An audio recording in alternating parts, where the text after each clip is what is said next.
लगाए गए हैं। हमारे यहाँ शंकराचार्य की गद्दी कोई सर्टिफिकेट से और किसी परीक्षा से नहीं, ये भगवान के द्वारा ही प्राप्त होती है। और शास्त्रों में कहा है कि शंकराचार्य भगवान का रूप है। ये हमारा धर्म नहीं है, लेकिन अखिलेश जी की सरकार चली गई, इंदिरा जी का साम्राज्य खत्म हो गया। आज मैं बोलते क्योंकि हम हिंदू हैं, आज यही जहर हमारे देश में इन तथाकथित झूठे सनातनियों ने जो भरा है हमारी आने वाली पीढ़ियों में, वर्तमान पीढ़ी में, आप देखिएगा इसका नतीजा आने वाली पीढ़ियां भुगतेंगी। और ये जो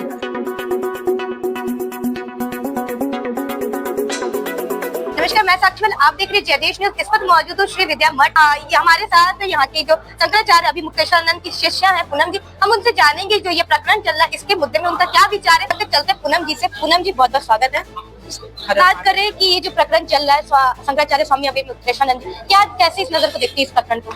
ऐसे छोटी गलत आरोप लगाए हैं, इससे ज्यादा धर्म की हानि और कोई हो नहीं सकती कि हमारे शिव स्वरूप शंकराचार्य जी पर ऐसे आरोप लगाए गए हैं।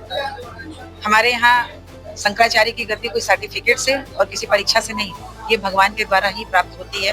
और शास्त्रों में कहा है कि शंकराचार्य भगवान का रूप है, भोलेनाथ जी का रूप है। जब हम भगवान पे ही आरोप लगा दिए तो फिर हम कहाँ के हिंदू, हम कौन से सनातनी? ये सनातन धर्म नहीं है। और मैं आज एक बात कहूँगी, मैं इस मठ से 25 वर्षों से जुड़ी हूँ और 20-22 वर्ष पहले की एक संस्मरण मेरे साथ है, तो मैं आपको बता रही हूँ। 20-22 वर्ष पहले मैं एक बार मठ में, क्योंकि उस समय मैं बराबर आती थी, तो मैं आई। उस वक्त महाराज, बड़े महाराज जी थे, तो स्वामी जी शंकराचार्य जी जो हैं वो अपने अधिवक्ता से बात कर रहे थे। तो उस समय ये शंकराचार्य जी नहीं थे, मठ का काम भी देखो। तो वो अधिवक्ता कह रहे थे कि हम, वो मठ की कोई संपत्ति है, कहीं किसी ने कब्जा कर रखी थी।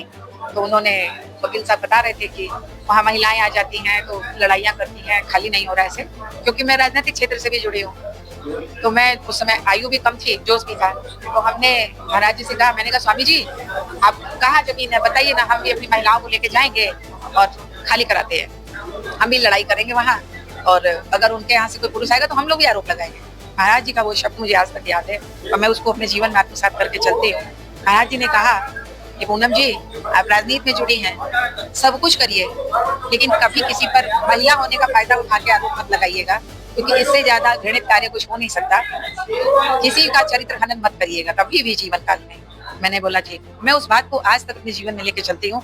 राजनीतिक जीवन है, बहुत सारी कठिनाइयां आती हैं जीवन में, लेकिन मैं कभी भी ना किसी को ये सलाह देती हूँ कि किसी पर आरोप लगाओ, और ना कभी खुद ऐसा कोई आचरण किया कि किसी का चरित्र हनन करो। मैं व्यक्तिगत खुंदस में किसी का चरित्र हनन नहीं करना चाहिए। लोग, यही बीजेपी के लोग कहते थे कि इंदिरा जी ने करपात्री जी पे लाठियां चलवाई, गोलियां चलवाई, तो उनका वंश खत्म हो गया, उनके यहाँ सब मर गए, उनकी सत्ता चली गई। अखिलेश यादव जी ने भी कुछ ऐसा ही किया था, गदौलिया पे बटुकों को लाठियां चलवाई थी।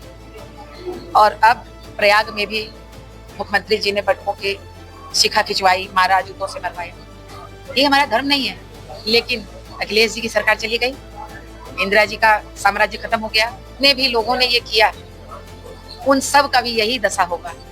ये धर्म नहीं कहता है। चाणक्य की शिखा खींची थी, धनानंद ने खिंचवाई थी, साम्राज्य गया, वंश गया।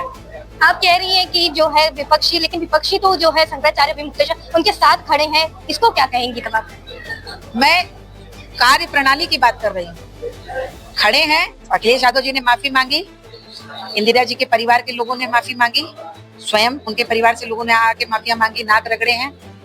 साधु का हृदय बहुत कोमल होता है, वो माफ करते हैं, लेकिन जो हो गया वो कभी मिट नहीं सकता। एक ही चीज है कि आज जो हमारे देश की स्थिति है, जब देश आजाद हुआ और पाकिस्तान अलग हुआ, हिंदुस्तान अलग हुआ, तो उस वक्त पाकिस्तान की जनता में वहाँ के नेताओं ने ऐसे ही जहर भरा धर्म का, जो आज पीढ़ियां बीत गई, वो जहर नहीं खत्म हो रहा। उनके अंदर कोई प्रगति नहीं है, बस वो हिंदुस्तान से नफरत करते हैं धर्म के नाम पे, क्योंकि हम हिंदू हैं। आज यही जहर हमारे देश में इन तथाकथित झूठे सनातनियों ने जो भरा है हमारी आने वाली पीढ़ियों में, वर्तमान पीढ़ी में, आप देखिएगा इसका नतीजा आने वाली पीढ़ियां भुगतेंगी। और ये जो एक नशा, ये जो जहर है ना, ये जहर बहुत कुछ सत्यानाश की ओर लेके जाएगा। हम बस इतना ही कहेंगे, हमारा सनातन धर्म ये नहीं सिखाता कि हमारे भगवान पे हम आरोप लगाएं। अगर हम भगवान पे आरोप लगाए तो हम सनातनी नहीं है, हम हिंदू नहीं है। और शंकराचार्य जी हमारे भगवान हैं, और हमेशा रहेंगे। आप बात करिए श्री काशी विश्वनाथ मंदिर की, लेकिन जब से बना है वो कॉरिडोर उसके बाद से देखा जाता है काशी का कार्यकलाप भी हुआ, काफी जो श्रद्धालु है तादाद में जो है दिन प्रतिदिन लाखों में दर्शन कर रहे हैं। आप कैसे कह सकते हैं कि काशी विश्वनाथ मंदिर के बाद जो है सनातन पे आहत है? हमारे तो महाराज जी उस समय शंकराचार्य नहीं थे, उन्होंने तभी भी विरोध किया था, लेकिन कोई सुना नहीं। आप देख लीजिए, पूरा कमर्शियल है और आप कह रही हैं कि वहाँ दर्शनार्थी हैं। ये कह के कॉरिडोर बना था ना कि रोड पे लाइन नहीं लगेगी, आज भी रोड पे लाइन लग रही है। वो वीआईपी गाड़ियां बाहर खड़ी रहती हैं, अंदर तो मंदिर में कहाँ किसी को सुविधा है, और हर आदमी एक दूसरे को लूट रहा है। कौन सा वहाँ पैसे की कमाई हो रही? मंदिर पैसा कमा रहा है, वो कमर्शियल हो गया, वहाँ धर्म नहीं बचा है, वहाँ धर्म नहीं बचा है। बात करें मठ पे भी जो है तमाम आरोप लगाए गए कि मठ जो ये 4 मंजिला है, इसमें स्विमिंग पूल है और तमाम आपत्तिजनक जैसे जो कार्य ऐसा सुनने में आ रहा है। सूत्रों के हवाले से बात करें तो इस पे क्या कहेंगे? आप 25 सालों से इस मठ जुड़ी हैं, इस मठ से क्या कहेंगे? ऐसा कोई नहीं, कुछ भी नहीं है यहाँ। हम लोग तो यहाँ बहुत टाइम बिताए हैं, और कोई भी टाइम पे, ऐसा नहीं कि एक पर्टिकुलर किसी टाइम पे आए हैं। कभी सुबह आए हैं, दोपहर आए हैं, शाम आए हैं, रात आए हैं, और अपना पूजा पाठ किए, महाराज जी का आशीर्वाद लिए चले गए। यहाँ कोई ऐसा कुछ नहीं। देखिए, कहने के लिए कुछ भी कह दीजिए, कहने में क्या जाता है? जो इस मठ से जुड़ा है, हम तो कह रहे हैं ना, आइए हम आपको मठ का दर्शन कराएंगे। हम रोज नहीं आते हैं, तो आज खुद बहुत वर्ष बाद आए हैं, लेकिन हम फिर भी जानते हैं हमारा आस्था का केंद्र है, आस्था हमारे धर्म रक्षक है, और हम अपने धर्म के लिए हमेशा अडिग रहेंगे। हम झूठे सनातनी नहीं हैं, हम फर्जी हिंदू नहीं हैं, हम धर्म की बात करेंगे और धर्म पे ही रहेंगे। बहुत जैसा कि आपने सुना कि ये 25 सालों से इस मठ से जुड़ी हुई है, और इन्होंने कहा कि कोना कोना जैसा इन्होंने काफी जो यहाँ पे समय बिताया, और देखना होगा ये जो ये प्रकरण चल रहा है अब इसमें नया क्या रूप आता है, और प्रशासन और सरकार क्या इस पे जो है आगे क्या करता है। आपको इस खबरों से रूबरू कराते रहेंगे। आप तो बने रहे जयदेश न्यूज के साथ। रोटी, कपड़ा और मकान। रोटी और कपड़े का इंतजाम तो हम सब कर लेते हैं, लेकिन मकान वो भरोसे का काम है, और इसी भरोसे का नाम है आपका अपना प्रॉपर्टी मैनेजर ट्राइका। जी हाँ, अगर आप उत्तर प्रदेश में घर खरीदना चाहते हैं, प्लॉट लेना चाहते हैं, कमर्शियल प्रोजेक्ट लाना चाहते हैं, या बड़ी लैंड डील्स में इन्वेस्ट करना चाहते हैं, तो बस एक कॉल कीजिए।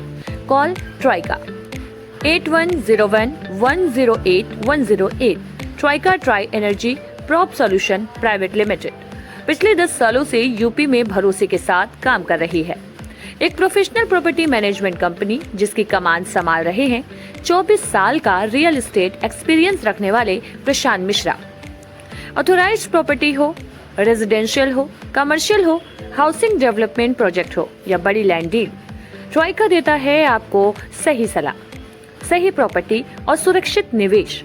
अगर आपको चाहिए एक प्रॉपर्टी डॉक्टर जो आपकी प्रोफाइल समझे और आपके लिए सही प्रॉपर्टी चुने, तो भरोसा रखिए ट्राइका पर।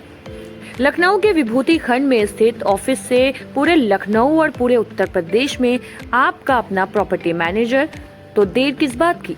ट्राइका को कॉल करें 8101108108। Trika, your property your dream, safe hand.